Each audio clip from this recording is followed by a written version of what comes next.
Hey people, what's up? It's Nakul again from Tech Boy, and this is a review of OnePlus X. Let's get started. Okay guys, so you all are familiar with my concept, the good things and the bad things, the pros and the cons, the things that I like and the things that I don't like. So let's start with the pros, the good things. And the first thing that I like about this phone is the looks, guys. Definitely the looks. I mean, look at this phone. Just so stunning looking and amazing. Looks so premium and rich. All black and all glass front and back, plus this curved edges, as you can see. Here we go. These curved edges give this phone really premium and great look, guys. And the phone has Corning Gorilla Glass in the front and the back, so it's so shiny, but it's slippery at the same time, but still looks really stunning. And this steel side frame, really amazing, guys. The phone looks so rich, and I mean, just this is the most beautiful phone I've ever seen, guys, really. So this is the first thing that I like about this phone, the looks. Now the second thing that I like about this phone is that the phone is pretty handy. It's not that big, not that heavy. It's just 138 grams, plus the thickness of the device is not really that much, as you can see. It's just 6.9 mm if I'm right. So the phone is pretty handy, plus it's not 5.5 inches as most of the devices are now these days. It's just 5 inches display. So yes, the phone is pretty handy, feels really, comfortable in the hand. And that's the second thing that I like about this phone. Now moving on to the third thing that I like about this phone is the display of this device. It is full HD, guys, just like the OnePlus One, but the difference is that it's only 5 inches, not 5.5. So that's why it has more pixel per inch. Plus it's AMOLED, so it's even more brighter, sharper, and looks even more vivid than OnePlus One. I don't know if you guys can feel it in the camera or not, but I mean, just look at this display. So stunning and beautiful, guys. Really amazing. Plus the brightness level is really low right now, as you can see. Let me turn it up. Here we go. Look at this, guys. Such an amazing display. So that's the third thing that I like about this phone, guys. Moving on to the fourth thing that I like about this phone is a feature called Shelf. It can have all your frequently used apps and contacts and all that stuff. Just swipe to the left. Here we go, and here it is. Now as you can see, the apps and the contacts. Though the contact area is not that correct because I barely text or call these contacts right over here except this one. So it's not in the correct order, I would say. But the app section is, because I frequently use WhatsApp, then Facebook, YouTube, and play music and all that. So the app section is correct, but not the contact section. Plus you can add more apps or widgets. Here we go, as you can see.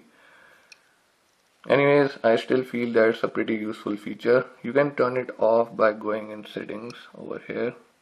Here we go. Now there won't be any shelf. So that's the fourth thing that I like about this phone. So now let's move on to the fifth thing that I like about this phone, which are some little features software related. The platform, which is the Oxygen OS. So let's go in the setting. Now the first thing is the buttons. Now you can choose the on-screen keys or the capacitive keys, as you can see. So that's pretty cool.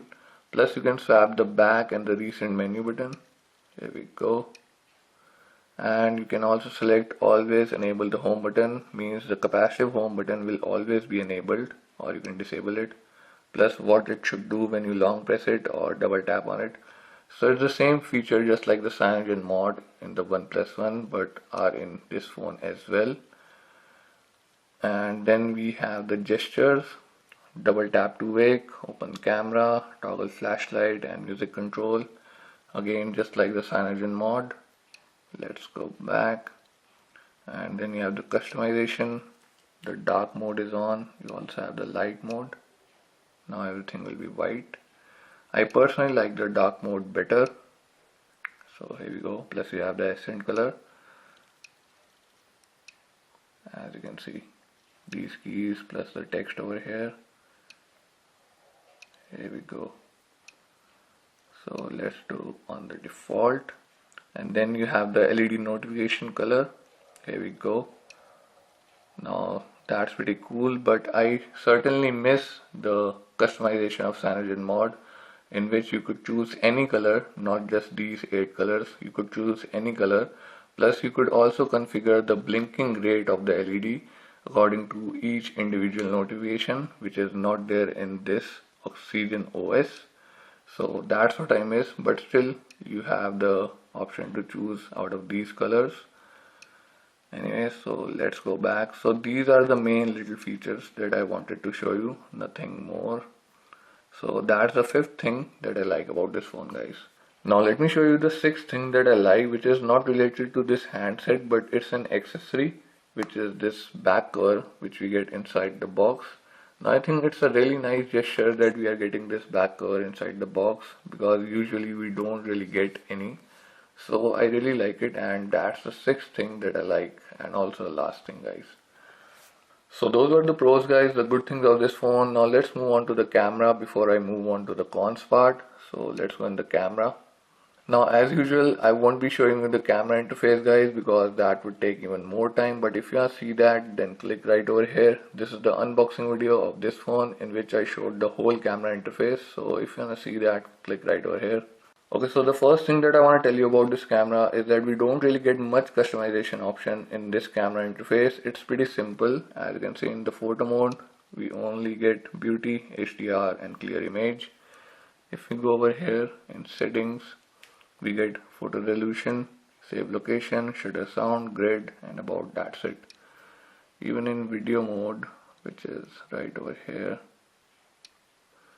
as you can see, we only get the resolution option, and if we slide it out, we get save location, shutter sound and all that.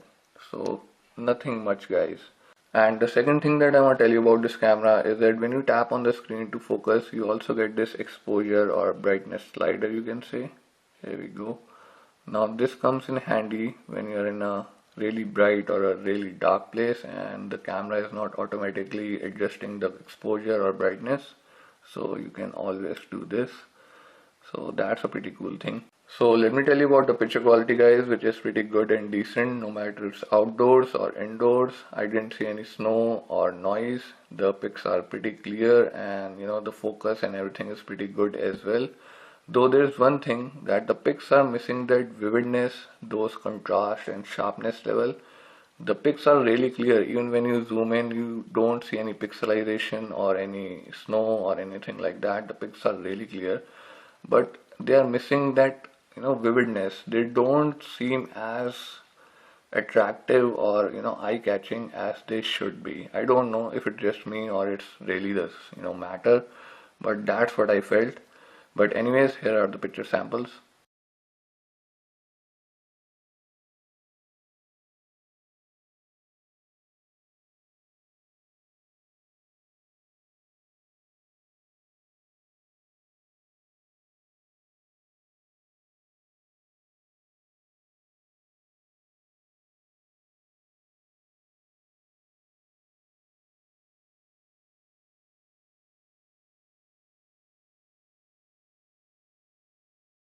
So as you guys just saw the picture samples, you can see that the pics are really nice and clear. There are like no problems in the pics, except that I feel there is some vividness missing.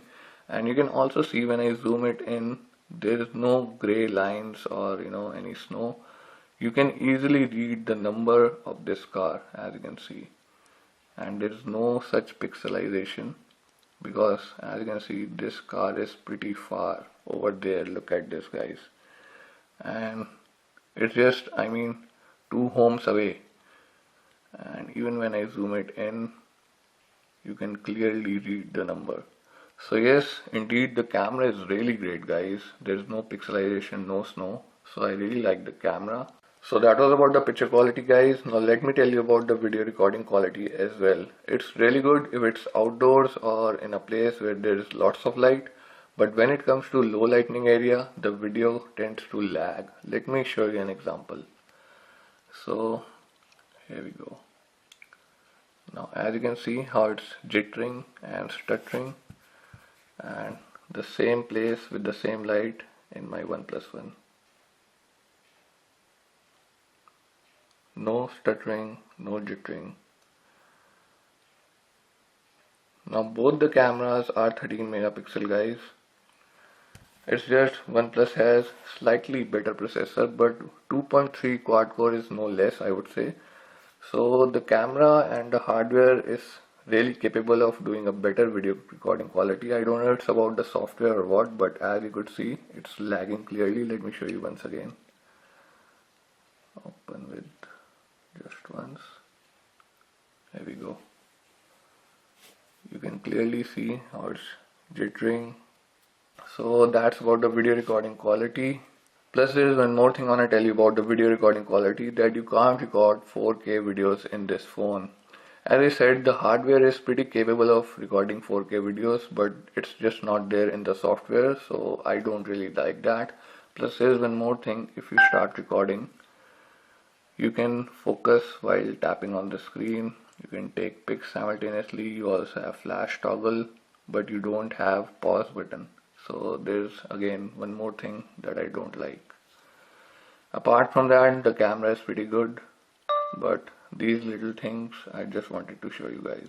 So that was all about the camera guys. Now let's move on to the cons part, the bad things. And the first thing that I don't like about this phone is that this phone does heats up a little bit.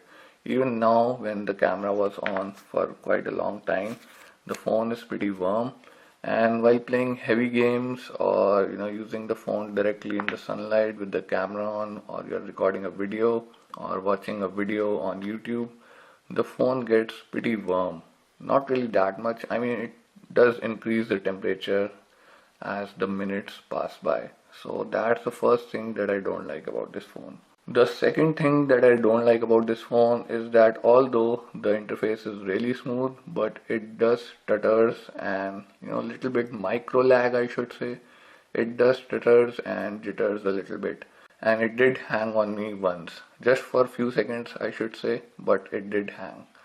So that's the second thing that I don't like about this phone, micro lags, stuttering, and it did hang once. Now moving on to the third thing that I don't like about this phone is that this phone is a total fingerprint magnet guys. Here we go, as you can see. Look at that. Now I know this phone looks really stunning, it's all glossy and really nice, but look at this total fingerprint magnet. So you might find yourself wiping it very oftenly. Or else you'll have to keep it in the cover because it's all glass, you don't want it to get scratched, and when you place it over the tables like this, so eventually it will get scratched, if not in a month or two, but definitely in 3-4 months. So you have to keep it in the cover, or if you want to use it like this, then definitely you will wipe it really oftenly guys. So that's the third thing. So now let's move on to the fourth thing that I don't like about this phone is that there is no light in the capacitive keys. That's right, there are capacitive keys, as you can see. There's a circle, this dot, but there is no light in the capacitive keys. I mean, this is a 17K phone guys, there has to be light in the capacitive keys. Now this is really disappointing guys. And the fifth thing that I don't like about this phone is that even though this phone supports SD card, but when you go in the storage, now I already have a SD card in there, it doesn't show up over here. As you can see, just showing the internal storage but not showing the SD card. Now it's probably just a software glitch which the OnePlus One team will be there to fix it, or maybe probably already working on it. But as you can see right now it's not showing, hence you can't even choose the SD card in the camera right now. So all your photos and videos will be going to the phone storage as of right now until the OnePlus fixes it. So that's the fifth thing that I don't like about this phone. So now let's talk about the sixth thing, which is also the last thing that I don't like about this phone, is that even though this phone is a dual SIM phone, but if you want to use an SD card, then you can't use both the SIMs, because the SD card goes over there, which is the place of the second SIM, or I should say the second SIM is the place where the SD card goes. So you can't use both the SIMs if you want to use the SD card. So that's the last thing and one of the main things that I don't like about this phone. I mean, what's the point of giving two SIMs and or SD card when you can't use both the SIMs and SD card together? Really disappointing. So those were the pros and cons, guys, and the camera part. Now let me tell you about some general stuff like the battery backup, which is just okay, I should say, because this phone doesn't have a huge battery. It's just 2525 mAh, but the processor is quite big, 2.3 quad core, so the battery backup is just okay. I got around 16 to 17 hours with normal usage, and the screen time was around 3.5 hours, so that's pretty decent. But again, it's not really that much. So if you're a heavy user, you might find yourself charging it in the evening around 6 or around 8 p.m. or so, but it should get you along the day, so that's pretty okay, I should say. And the second thing I want to tell you about is the call quality, which is pretty decent, not really that good or not really that bad. I would rate it around 7.5 out of 10, and it's pretty decent, though I had no complaints in hearing other people or anything. So yeah, that's pretty decent too.